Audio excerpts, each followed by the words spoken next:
Felix and Winston here. House is still a mess, as you can tell, but I thought we better go live, given that the market is absolutely tanking, and you might be thinking, what the heck do we do about it? Do we panic and sell like everybody else, or do we perhaps see a golden opportunity here, which is what Winston is seeing? He just told me.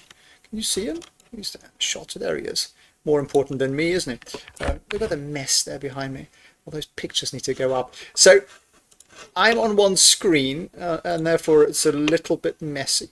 But I shall walk you through the most important data points today, so you're insanely well informed and you know exactly what to do here. So there we go. Let me move that on the side.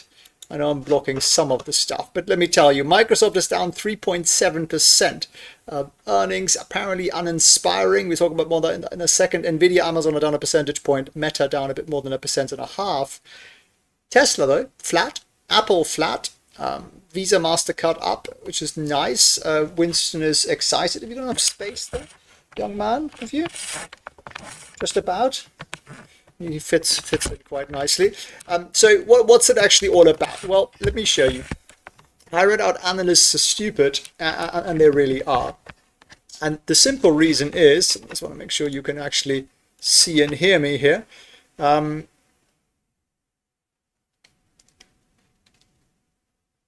Brilliant. Winston is comfy indeed. Any Picassos in that corner over there? Who knows? It's all possible.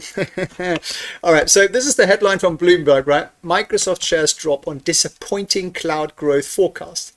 Do you know why they reduced their cloud growth forecast? Because demand is so strong that it's utilizing all of their capacity and they're not bringing new GPUs on stream as quickly as they'd like. So the problem here is too much demand.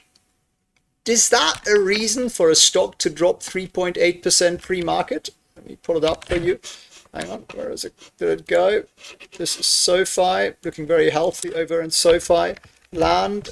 Microsoft here, which again, that was a stupid reaction, right? And we said it was a stupid reaction.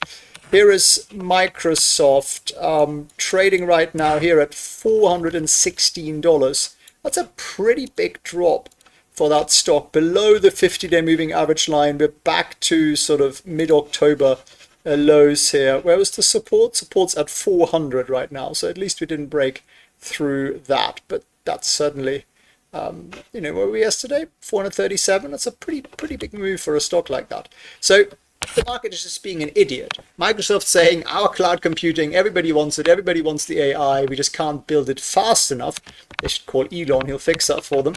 But still, pretty impressive numbers, and literally this is the only fly in the ointment. So, you know, take it as you wish. Meta, here's another one I think that's idiotic. Meta warns of worsening AI losses after sales narrowly beat. I mean, could you express that in any more of a depressing fashion? Basically, they beat expectations on all fronts. They're doing really well. They're growing amazingly well. And what are AI losses? They're investing more in AI. Well, stay with us, Winston. You're quite comfortable there. Do you need a bit more space? I'm not sure what to do about this sort of table thing. It'll take a fair bit of land. Okay, let's try that. Can you still see us? You can see me, you can't see Winston, which obviously is more important. There he is. I want to show you a little face. So Winston's here with you in spirit.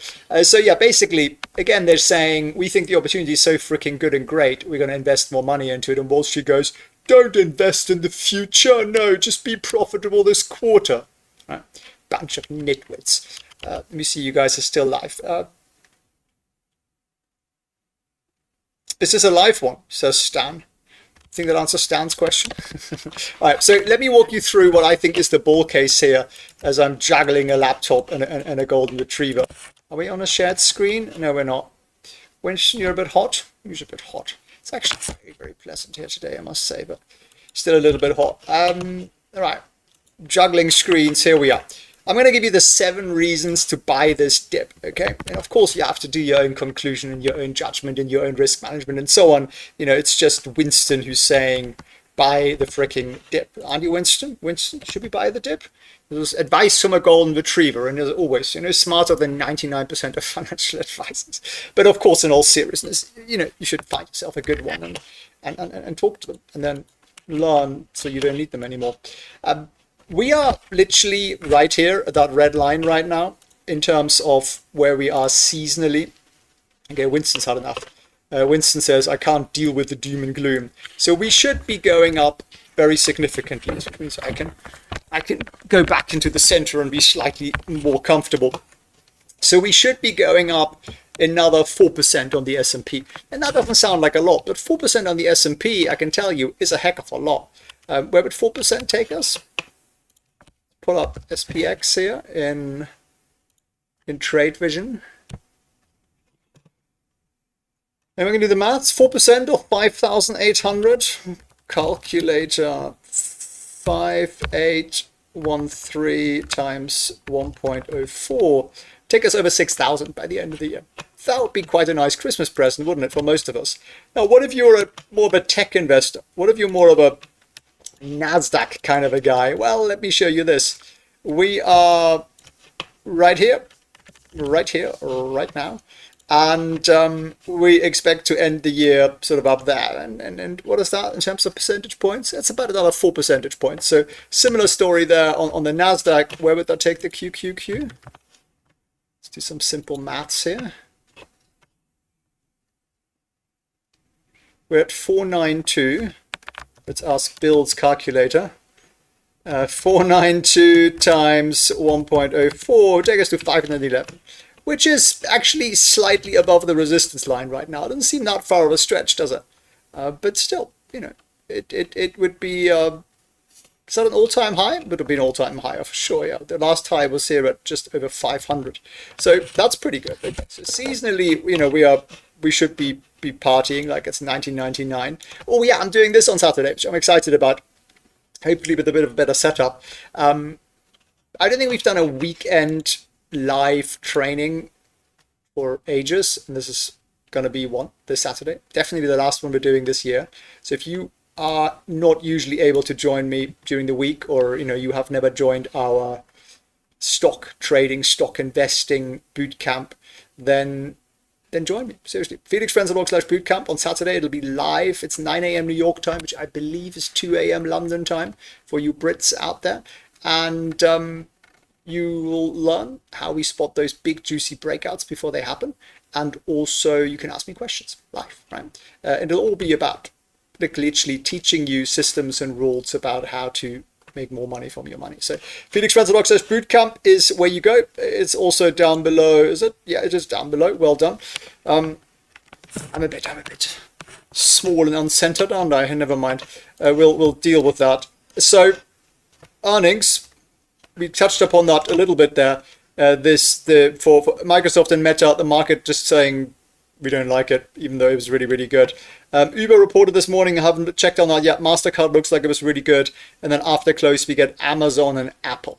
Those two kind of decide, I think, the earnings season now, because we're sort of like neither here nor there, right? The market's not loving it, although I think the numbers are really good. And the only thing those buggers are worried about is too much spending on AI, which is going to be good for who?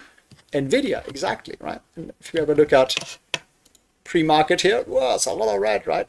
So how is it that Microsoft is saying we can't get enough GPUs, and Meta is saying we're going to spend more money on GPUs? How's NVIDIA down 1 percentage point on that news? It just makes no sense. It's a short-term idiotic reaction from an idiotic market, and the market is very idiotic in the short term, and it's a wonderful opportunity. Now, we've got 111 likes here. Maybe it is the messy background. I apologize for that. I'm moving. But smash the like button, my friends. And what about SoFi? Okay, we look at that in a second. AMD. We look at some of those stocks in just a moment, my friends. But let me run you through points now. What is it? 3 to 7 of why I'm buying the dip. Okay, we've got supportive stuff, lots of supportive stuff out there actually. Basically fund flows with buybacks. Buybacks are about to restart. That'll be good. Seasonality is definitely in our favor. November tends to be a very, very strong month. The CTAs, the algo funds, the computers, they could buy more. And I just think the broader sentiment is actually very, very positive. And yeah, same sort of chart really, except election day rallies kick off after the election typically. And then November is not just the best month of the year, but in election years, it is a particularly glorious year. So here you can see November. The white bar is election years. So it's the best month of the year in election years traditionally. And let me show you a little bit more. Fear. You know the VIX, the fear index? We're up there. Why are we up there? It happens every year in October. In election years particularly strongly. And what happens when the VIX comes down? What happens when the fear comes down? Well, funds start to buy. All those computer funds, these sort of algorithmic things, a lot of them rely on the volatility, the VIX, the fear index. So when volatility comes down, they make money out of it. They basically buy more stocks. Now, we could, of course, also trade this if you're a bit more the sophisticated, but just know that fear is going to come down very likely towards the end of the year. And what are your favorite 6 months of the year? For me, it is definitely November to April as a trader, as an investor, because on average, we're 77% up in that period.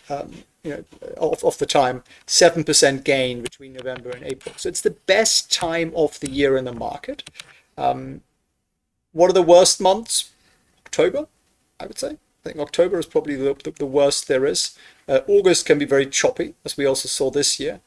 But yeah, a lot of people say May to October, right? Go away and come back basically in November. And that's very much the pattern. So if you're an active investor, a trader, then you want to be active between November and April. And May to October, you want to be on the yacht.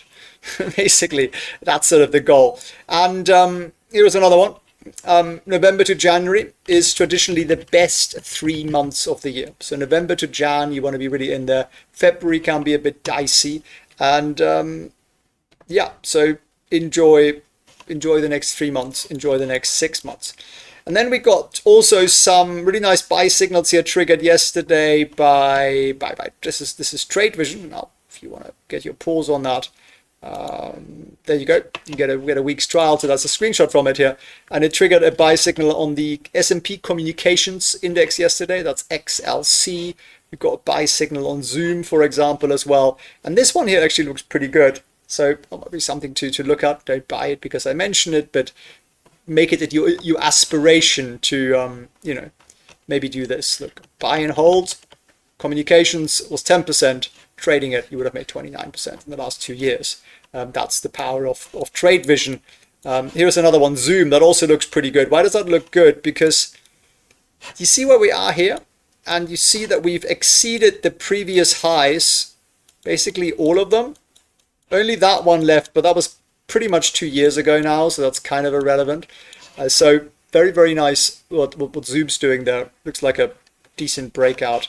That's certainly worth looking at some more. So if you want to understand how to spot those breakouts and what they actually mean and how you can make money out of them and how you can automate the exits, you don't have I don't manage my trades in a sense of I look at them. I don't have them open. I don't have a chart open or something. I set up the trade, I set up the exit, and I forget about it. And then maybe every 3 to 5 days, I have a glance at it and I might move up my stop loss a little bit. That's basically all there is to it. So if you want to learn that and you don't want to wait for Saturday, then watch the masterclass at felixprehn.org/get free. It's recorded, pre-recorded, it's half an hour, and you get to learn how to spot those breakouts. And once you know that, well, you never look at the market quite the same way again. So check that out. Link is there. It is. Now what just happened to my whiteboard? Seriously, what happened? Where did we go? Where did we go? Where did we go? All right. So are we back? Yeah, we're back. There is also this. Did you see this? SMCI supermicrocomputer took an absolute dump here pre-market. I took a screenshot of it. I can show you live, of course, too. Where did she go? There we go. SMCI. I'll tell you what happened over there. Dropped 4% yesterday, but it's really down at $31 here today. Why so low? Their auditors, Ernst & Young, resigned and put out a public statement saying they do not wish to be associated with SMCI's accounting policies, which is very much problematic if your auditor says that. So what the heck is going on over there? That's definitely one to not be in, I would say. You don't really want accounting irregularities ever. Not words you wish to hear related to your portfolio. Let me see if you guys are asking anything here. Okay, we've doubled the likes. Well done. Thank you very much.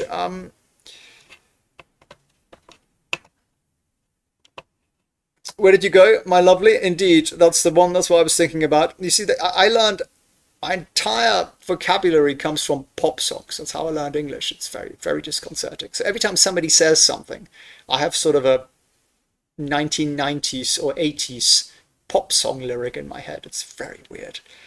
All right, let me see some of your questions here. If Trump does not win, will the market throw a hissy fit? Yes, it will. But given how much money Harris is promising to spend, I think we'd be just fine. I don't think it'll matter that much, but the market would certainly love a Trump presidency. I'm totally with you on that. And let's have a look at some of our favorites here. Let's have a look at our hot stocks. Let me just see if you can see that properly. You can still see that properly. Okay, NVIDIA. You just look at the simplified chart here. The rally is very much alive. It's very much alive. It's just a little bit sideways consolidation. Nothing to worry about here. Tesla peaked a little here, right? At 269. Now come down a bit, 257. Below the previous two highs, which isn't brilliant in the short term. But I think if you are in Tesla for the short term, you might want to get out of that.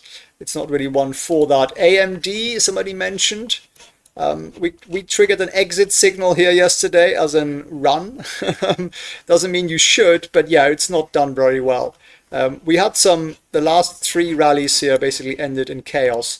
We had a very nice run up in late 2023, which is really where most of the money came from this trigger. But yeah, AMD is certainly not looking very good. Google right now, the rally, well, I think that's a nice recovery, actually. It's a very nice recovery. It's actually kind of a nice breakout. It's going to hit resistance up here at a sort of 175 level. SoFi, recovering very, very sweetly, despite that idiotic dip there from people who can't read earnings, a bit like Microsoft, I would argue, or Meta. So looking very, very nice there. So far, our SoFi rallies in total got us 40% gains, whereas buy and hold would have you 55% down. That's over the last 2 years. So, you know, not too shabby or thereabouts since March, beginning of 2022. So what else is happening? The DJT is just super volatile, obviously. Robinhood, yeah, the earnings were not good. I think that would be the only way really to summarize that.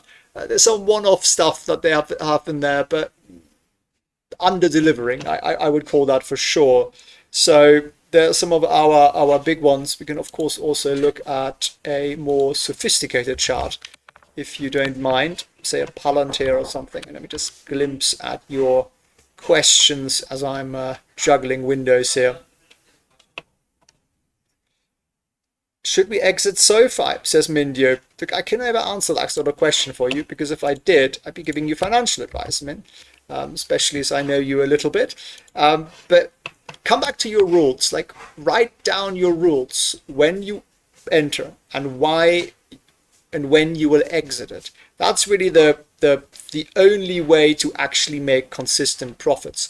And yes, I think short-term traders would have exited on the 28th, and then they would not quite be back yet, because we haven't seen that breakout. So I think that candle was scary, but then if you have a more longer term horizon like I do on this one, for me it's more like a 3-year play, maybe 1.5 year play. I didn't. I was very happy. Plus, we were up 77% on SoFi, so it doesn't particularly matter if it's down a little bit.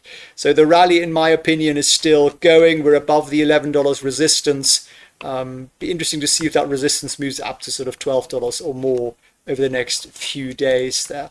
Palantir, lots of stuff going on over there. Did you see Trump using the word ontology the other day? Did you see that? To me, that's a big one. So if he wins, I think Palantir is going to gobble up government contracts like never before. And they'll probably just do the work and not actually get paid for it because the process takes too long. Very much like they've done with sort of, Ukraine and places like that, Israel, I suppose. And but they will be the ultimate operating system of the US government. And I think the question really is just what happens to all the government employees, right? Because they'll no longer be needed. But, who knows? I don't have a stake in who wins in your election. It's for you to say. It's down a fair bit here pre-market, one must say. It's down to 42.50 below the support line. So watch that 43.50 line here. We want to stay above that ideally. Where's the moving average line? Okay, it's all the way down here. So we're back to slightly below my, what's my uptrend here? Let me just get that line a bit straighter.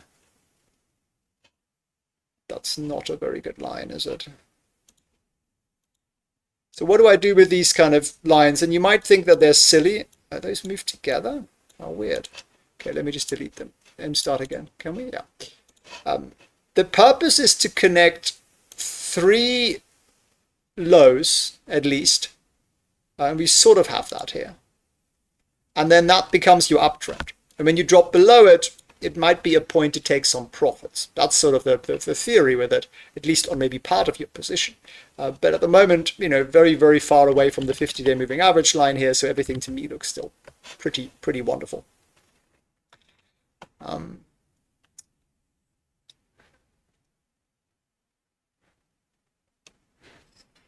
Trade Vision says to exit SoFi. That's based on the dip after earnings, which, in fairness, if you look at the chart, I think is, from a rule point of view, the prudent thing to have done.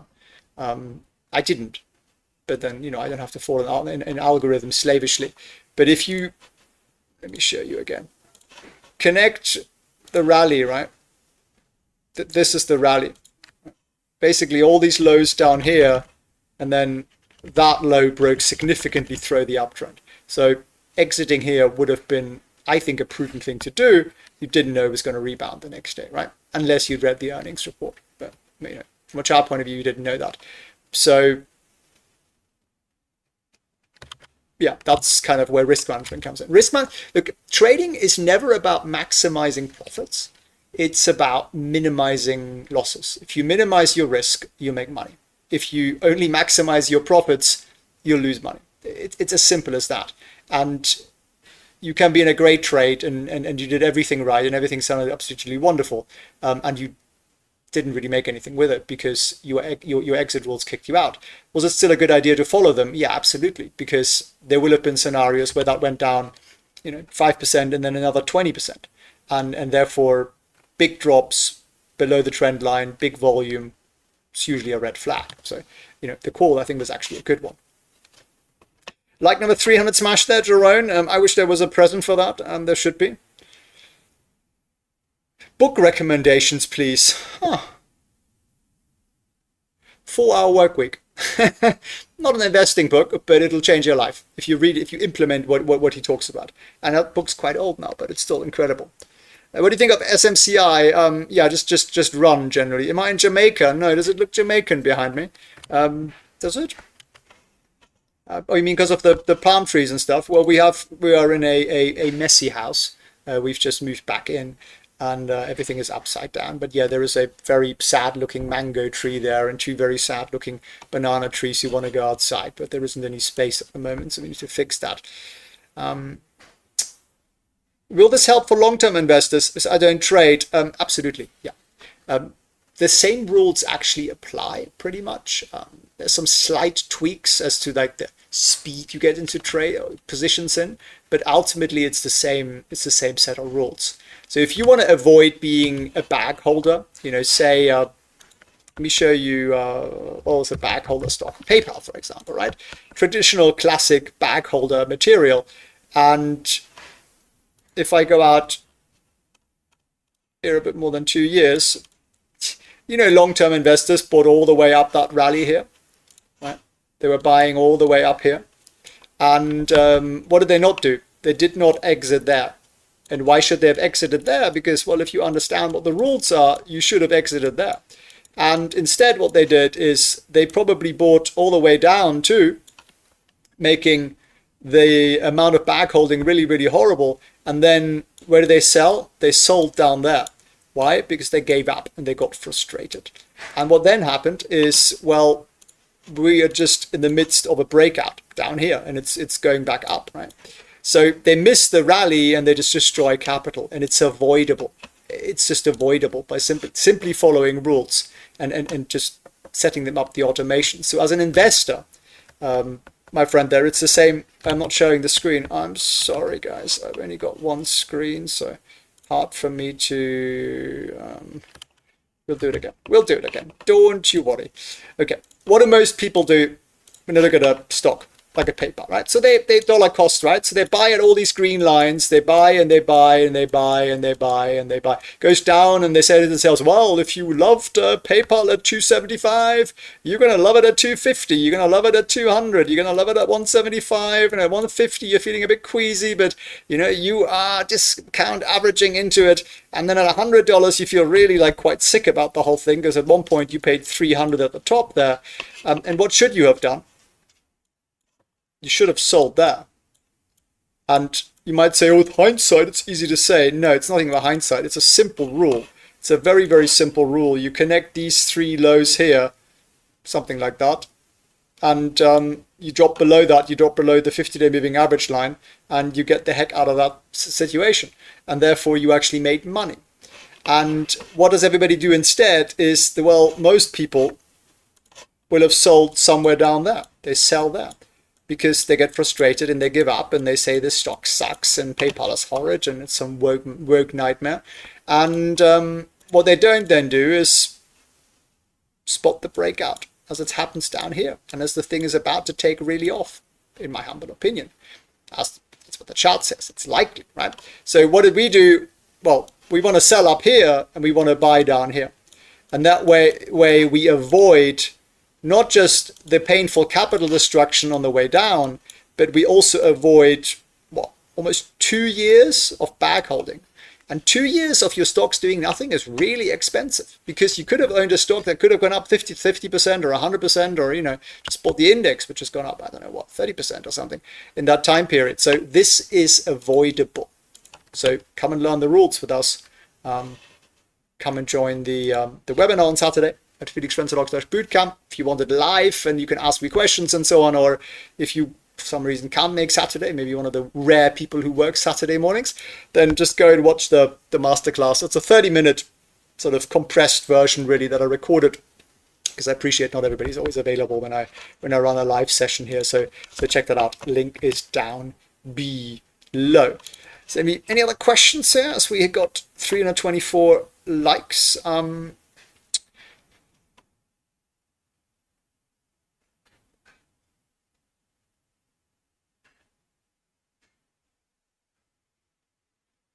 But I think my Apple earnings today, I expect hardware sales to disappoint and software sales to be good.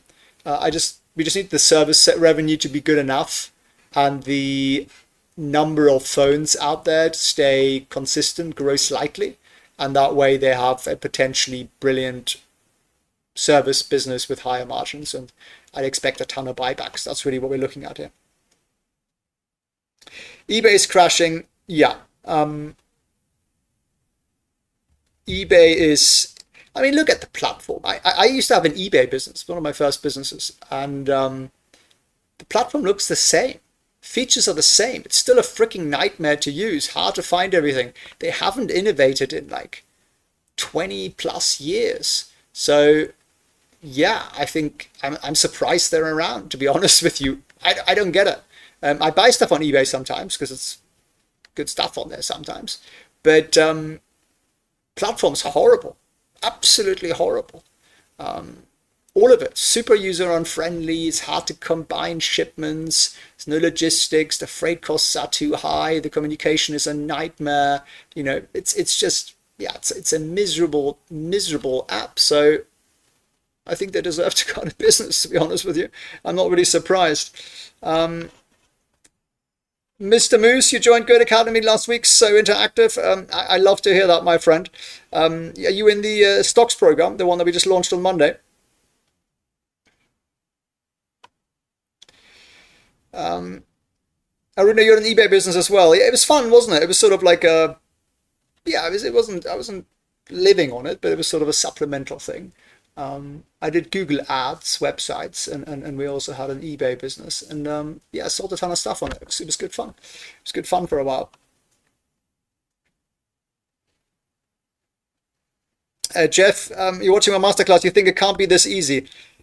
I know that's what people think. People think it must be rocket science, right? But I'm sorry. Have you met most bankers? They are most definitely not rocket scientists. They would not make it to the moon. So no, it is actually strangely simple. And look at some stock charts, my friend. Like after you watch it, look at some stock charts, and you will be genuinely surprised. And Taluda has just joined us. What do you make of it all, Taluda? You think stock charts are easy? I think stock charts are easy. So in a nutshell today, we've got Microsoft, actually very impressive numbers, right? And they're basically saying our cloud computing is at capacity. The demand for our AI services is so strong that we are literally at capacity and we can't build it out quickly enough. And therefore we are lowering our forecast, sort of slightly. Which just should mean that NVIDIA should go through the frickin' roof, and everyone should absolutely embrace Microsoft, in my humble opinion.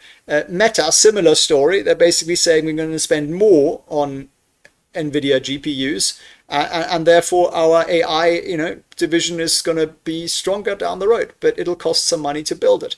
And what does the market go? The market goes, oh no, they're investing in the future. That's a bad idea. So it's just short-termism, really. Seasonals are very much in your favor. November is the best month of the year. The next 3 months are the best months of the year, and the cycle. And post-election rally. Hello. We always get a post-election rally, don't we, Taluda? No, she says yes. She does all the research around here. So it looks very, very good to me. If you have any questions, pop them in the chat. I'll do my best to answer them. I apologize for the messy background. My study is still completely upside down.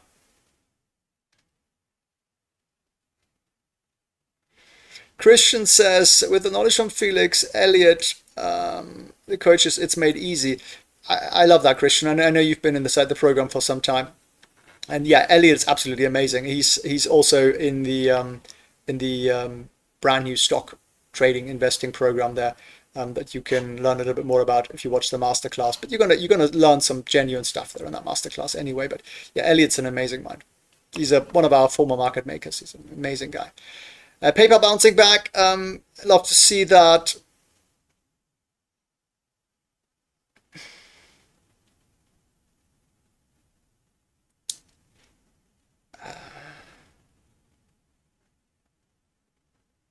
Jeff, I appreciate that. Thank you. So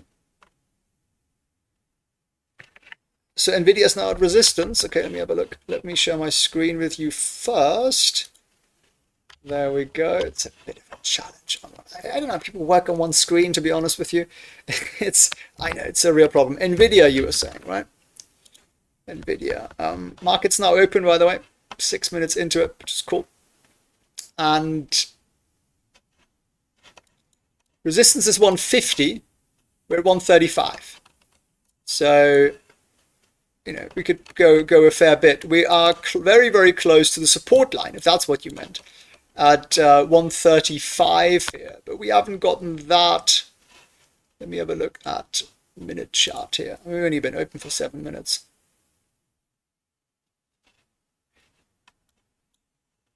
yeah, 135 is the support here. So we're going sideways there at sort of 136 essentially. So nothing to panic about. It's just a bit of a morning. Everyone's like, oh my God, Microsoft ruined it. No, they're basically saying we've got so much demand, we don't know how to deal with it. That's a very good problem to have, if you ask me. So look at that. People are already starting to buy the dip with $3 up already from the low after the opening here. So to me, this all looks actually very, very good. Support's at 400. We're nowhere near that. So I would not freak out this morning, my friends. I would use it as a dip opportunity. I mean, obviously you're going to come to your own conclusions, but I think there's plenty of stuff out there that you can benefit from and buy the dip before the end of the year.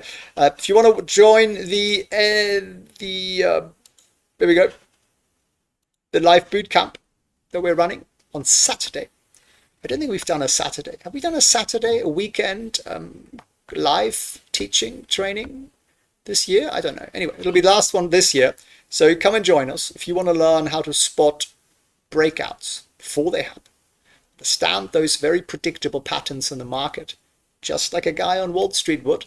Much simpler than you think. It's super beginner friendly. I'll teach it to you on Saturday and you can ask me a ton of questions. It'll be live. We look at some real trades and everything else together. We'll have some fun. Saturday 9 a.m. Eastern time, that's 2 p.m. London time if you are in the UK or on the continent. And there we have it. I think that's pretty much all there is to it today. So I'm going to take play with Winston a bit and this one and tackle a few more boxes. The fan is just still in plastic and no pictures up on the walls, and it's a tough life sometimes, isn't it?